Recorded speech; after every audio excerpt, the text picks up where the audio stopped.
حدیث پاک میں آتا ہے کہ اللہ تعالیٰ شب برات میں بنو قلب کے بکریوں کے بالوں کے برابر گنہگاروں کو معاف فرماتا ہے، اس کی گناہوں کو بخش دیتا ہے۔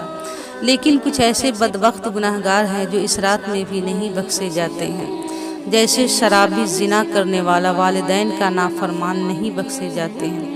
تو دوستو، اس رات میں جتنا ہو سکے اتنا اللہ کی بارگاہ میں سچی توبہ کر دو اور اللہ کے حضور ہو جاؤ، کیونکہ اس رات میں اللہ سب کو معاف فرمانے والا ہے اور معاف فرما دے گا اپنی رحیمی کریمی کے صدقہ میں، کیونکہ اس رات میں اللہ تعالیٰ بے حساب گنہگاروں کو بخش دیتا ہے۔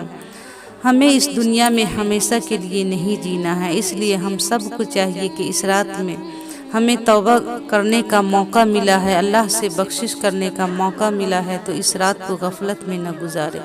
جتنا ہو سکے اللہ سے توبہ کرے، معافی مانگے، بے شک اللہ معاف کرنے والا رحیم و کریم۔ اس کے بعد شب برات میں یعنی 14 شعبان کو مغرب کے بعد جو آپ کو سب سے پہلا کام کرنا ہے وہ یہ ہے کہ بیری کے 7 پتے لینا ہے، ان 7 پتوں کو پیسنا ہے، اسے کسی برتن میں آپ کو ڈال دینا ہے، اس میں تھوڑا پانی ڈال کر پھر ایک بار آیت الکرسی پڑھ لے، پھر دم کر لے اور 3 گھونٹ پی لے۔ اگر آپ کے گھر میں بچے وغیرہ ہیں ان سب کو 3 گھونٹ پلا دے، اور باقی جو پانی بچے ہیں اسے کسی ٹب یا بالٹی میں ڈال دے اور اس سے غسل کر لے۔ اس سے آپ کو یہ فائدہ ہوگا کہ 1 سال تک آپ جادو ٹونا وغیرہ سے محفوظ رہیں گے۔ اس کے بعد شب برات کی رات میں جب عشاء کا وقت ہو، نماز عشاء ادا کرنے کے بعد آپ اللہ کو راضی کرنے میں لگ جائیں۔ ویسے تو پوری زندگی اللہ کو راضی کرنے کے لیے ہے، اللہ کے حضور توبہ کرنے کے لیے ہے، لیکن کچھ بابرکت دن ہوا کرتی ہے، کچھ بابرکت راتیں ہوا کرتی ہے اللہ کو راضی کرنے کے لیے۔ تو شب برات انہی بابرکت راتوں میں سے ایک رات ہے جس میں اللہ تعالیٰ اپنے بندوں کو بے حساب معاف فرماتا ہے اپنی رحیمی کریمی کے صدقہ میں۔ اللہ رب العزت کی عطائیں ہوتی ہے اس رات میں۔ دوستو، کچھ عمل ہے، کچھ وظائف ہے جو آپ کو اس رات میں کرنے ہیں، اس سے آپ کو بہت سارے فائدے ہوں گے، آپ کی زندگی میں خوشیاں ہی خوشیاں آئے گی انشاءاللہ۔